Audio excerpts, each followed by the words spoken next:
За резултатите на съвместния проект на Институт Отворено общество и Фондация Америка за България, който се нарича Мост към бизнеса и който е един вид стажанска програма за млади роми в частния сектор. Ще поговорим в следващите минути от Денят започва. Мои гости са Орлин Атанасов и Огнян Исаев. Здравейте! Радвам се да ви видя. На колко години сте в началото? Извинявайте, че това въпрос почвам, но все пак е важен. На 25 съм аз. Аз съм на 24. Имате висше образование, нали така? Да. И двамата какво? Аз съм завършил бакалавърска степен публична администрация. В момента се обучавам магистратура финанси във Великотърновския университет. Аз съм завършил журналистика и в момента уча магистратура психология в Великотърновския университет. Колега журналист. Защо избрахте този път, наистина, пътя към университета, при положение, че огромна част от ромското малцинство дори не завършва училище? Защо това беше вашия избор? Ще си позволя да взема думата, тъй като завърших журналистика, имам малко така повече опит в контакт с медиите. Защо ние завършихме висше образование? Ами защото имахме условията да завършим висше образование. Имахме равните възможности с другите си набори от другите етноси, българи и турци, имахме равни възможности да продължим образованието си. Защо голяма част от ромите всъщност не посещават училище и не посещават университети, не продължават образованието? Защото нямат равни възможности. Кажи ми какво означава това. Как ти си имал равни възможности, а другите не са имали равни възможности? Ето това не разбирам. Веднага ви отговарям. Начина, по който аз съм бил обучаван в моето училище, е различен от начина, по който се обучават много ромски деца в днешно време. С какво? Качеството на образованието, сегрегираните училища. На всички е ясно, че в сегрегираните училища качеството на преподаване е изключително ниско. След това тези деца не могат да бъдат конкурентно способни. И оттам вече равните възможности се губят. Защото не може едно дете, което е завършило в едно училище, където качеството на преподаване е изключително ниско, да бъде конкурентно способно с другите си набори от другите градове. Ние просто сме имали по-добри условия и като възможности, и като подкрепа от семейството, и като социална среда. Разбира се, сблъскали сме се с дискриминация, но като че ли равните възможности, които сме имали, са изиграли по-голяма роля за продължаване на нашето образование. Твоите родители какво образование имат? Ами, майка ми има завършено начално образование. Но нейната подкрепа, която аз усещах, ме накара да продължа да уча, а и не само нейната подкрепа, отношението на учителите, качеството на преподаване, социалната среда, в която израствах, защото аз съм от малко населено място и там наистина липсват тези нагласи, които ги има в големите градове, където има наистина маргинали. Ето това исках да чуя. Ключовото за мен е подкрепа. Имам си подкрепа. Орлине?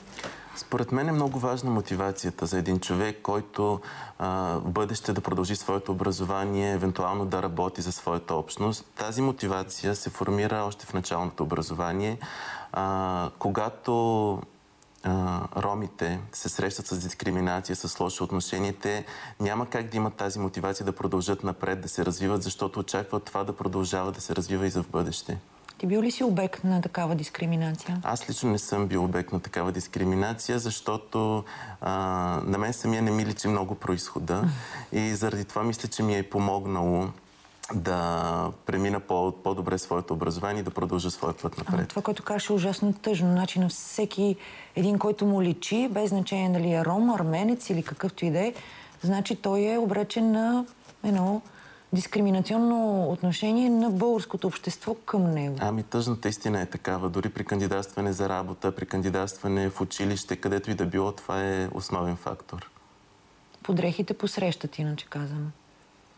Защо се включихте в този проект съвместния на Отворено общество и Америка за България? Как намерихте въобще място вие двамата в този проект?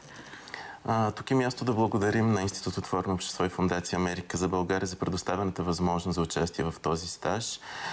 Сред стотици наши връстници, защото в момента има наистина много завършили роми висше образование, които имат необходимите качества и умения да работят наравно със своите връстници.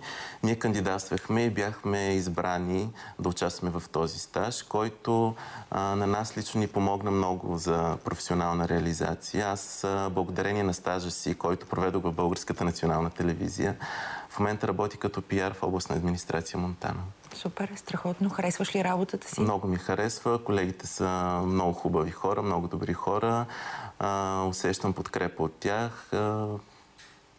Сега, въпреки че може да не случа на отговори и това да са камъни в моята градина, но по време на твоя стаж тук, ти усети ли някакво отношение такова, за което говорихме преди малко, дискриминационно, или някакви предразсъдъци по отношение на всички нас към тебе, към твоя стаж? Аз не усетих такова отношение от вас, защото аз, когато дойдох на стаж в телевизията, аз бях представен като млад човек с висше образование от ромски произход. Когато се чуе такова нещо за един млад човек, се разбиват всички стереотипи, виждат как изглеждаме ние новите млади роми и мисля, че това не е проблем. Аз ще си позволя аз да ви отговоря на въпроса, който зададохте, защо участвахте в стажанската програма. Според мен тази стажанска програма е една добра възможност за млади роми като нас, да не кажа единствената, да пробият стените на частния сектор и на големите компании, които към този момент не са социално отговорни. Разбира се, има и социално отговорни компании, но като че ли в България все още социалната отговорност се разбира като това да се дари някаква сума на определен дом. Разбира се, това също е добро, но социално отговорните компании, изобщо компаниите, големите компании, трябва да са чувствителни към проблемите на обществото. А реализацията на младите роми е с високо образование изключително ниска. Повечето от тях разчитат основно на неправителствените организации. Тук е момента да го кажем. Ако ги няма неправителствени организации, младите роми висшисти ще останат на улицата, защото никой няма да ги наеме на работа. Това е най-сигурният начин младият ром висшист да се развива, чрез неправителствените организации.